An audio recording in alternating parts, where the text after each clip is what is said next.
Gamers, welcome back. It's Kenuty here. First game I played on PS4, first game I've enjoyed. I'm definitely going to review this one. This is Infamous 2, and if you haven't played it, go rent it, check it out, play it. It's a great game. Not the best title there is out there, but it is a great game.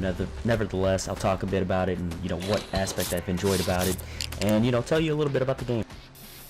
Anyways, if you're wondering what I'm doing in this little video, I'll tell you what I'm doing. I'm spray painting this board right here. Too bad you can't spray paint your own pictures, but it's really cool how you can use the PS4 controllers and do many things with it in video games, especially with the controller acting as a spray can, because it works real well the way you hold it. So I hope that future games implement this idea, because it's a really cool idea. So future games, spray painting, cough cough.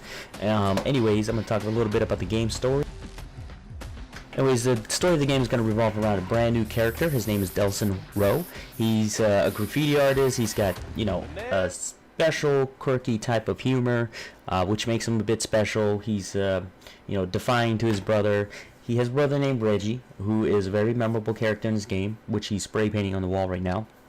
The guy basically, later in the game, and eventually develops superpower. This all happens right in the beginning of the game. Don't worry, I won't go into spoilers. But basically, he gets superpower. He's like, "Whoa, this is awesome. What am I gonna do with it?" So he doesn't really know what to do, and then decides to take on DUP, which is the main antagonist in the game.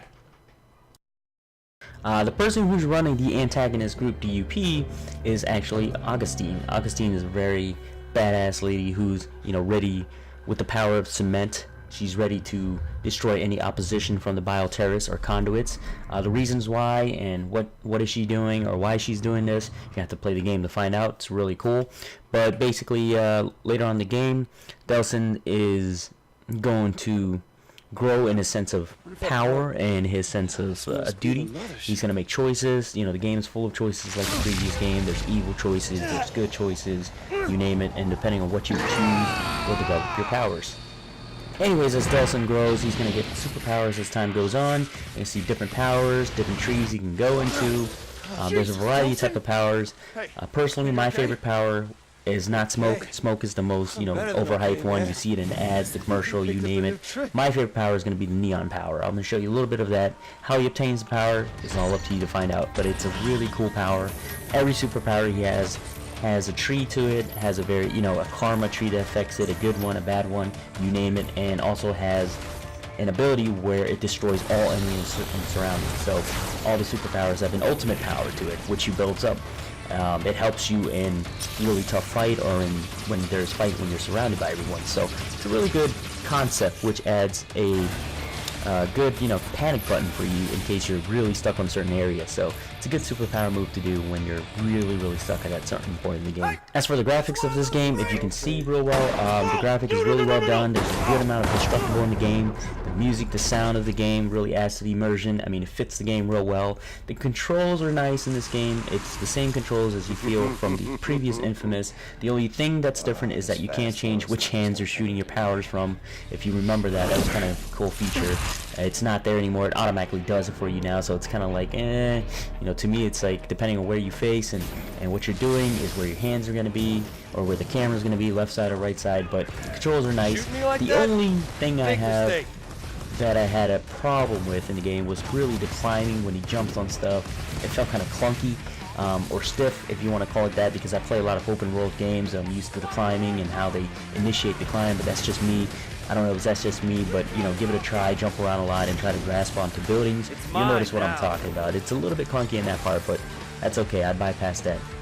I honestly believe that, playing through the game, the story was quite unique in the beginning. It's like, okay, so Delson's got superpowers, he's gonna kick some ass, and then it starts off with a bang, but it ends in a sizzle. I don't want to tell you why, check it out for yourself, but it does end in a sizzle in the sort of way that's, it doesn't make you want to keep playing a sequel for some reason. It's not one of those endings where it goes, whoa, your mind is blown out. So the story is just alright in this game. It was just fine. It's not the greatest story in the world, but it is pretty good for what it is. So I did enjoy the story just a bit, not too much. I'm not a huge fan of the story that went on in this game. As you know from the previous Infamous games, there's a bunch of varieties of missions and quests you can do in the map to gain and better your power. The missions this time, some of them, well, majority of them actually don't really benefit you at all, such as the spray painting. It's a cool feature, but it doesn't really bring anything unique to your character, so it's not even worth doing some of them.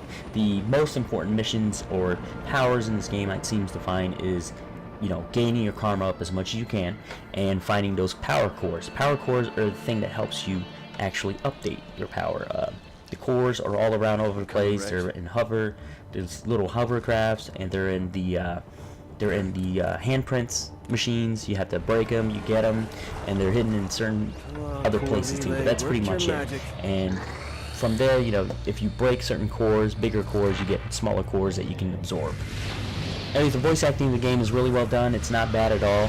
Most memorable character in the game has got to be Reggie. Reggie is Delson's brother, older brother. He's a realist. He's down to earth. You know, he's being, you know, a normal guy. He tells Delson, hey, you know, you're gaining powers, man. You need to keep it real.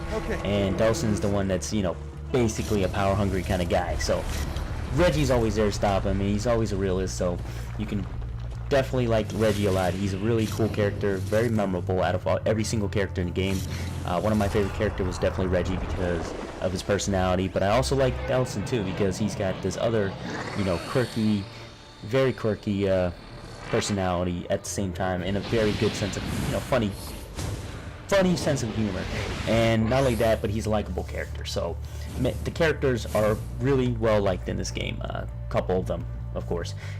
The other thing about the game is that the real important thing to me, you guys all know this, is immersion, how immersive is the game. The game is pretty immersive at some points. My favorite part of the game, immersiveness, was the bridge part. Way in the beginning of the game when the bridge was falling down, things were tumbling. You know, the camera angle does a really good job in this game, especially when you're jumping, climbing everywhere. It looks like a little movie behind the shoulder at times. So I like that effect a lot. I wish they did a lot more of that, but you know, it only accompanies some parts of the game. But the bridge part is really cool. The thing about the game that I didn't like about the immersion is the part where some of the AIs in the game, the NPCs that walk around, they're kind of stupid.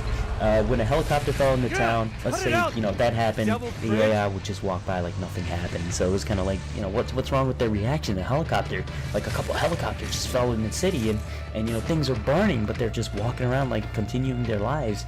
You expect them to run around screaming their heads off and being, you know, what the hell's going on? Not always. There's times they do that, and then there's times they just keep walking on. And if you pay attention to the game at certain points in the game where I was talking about, especially the helicopter, you'll notice it right away. But other than that, you know, this is a solid game. It's a good game to play. It's not a bad game. It's very beautiful. It uses some very intricate and very cool PS4 ideas with the controllers, with the gameplay. You know, this is gonna break new ideas for video games. I hope people take this into mind, especially the spray painting part. You can't get rid of that. I like to spray paint, so you know, hopefully we'll see a lot more, you know, painting arts and things coming out of that. But other than that, you know, solid game to play, solid rental if you want to rent it. But there is no multiplayer in this game. That's the one downside to it. I really want to play more of this game. The only replayability in this game is to do all the side mission, collect stuff, do DLCs that come out later here and there. You know, play the good side and the evil side, decide your choices, end the story the way you want.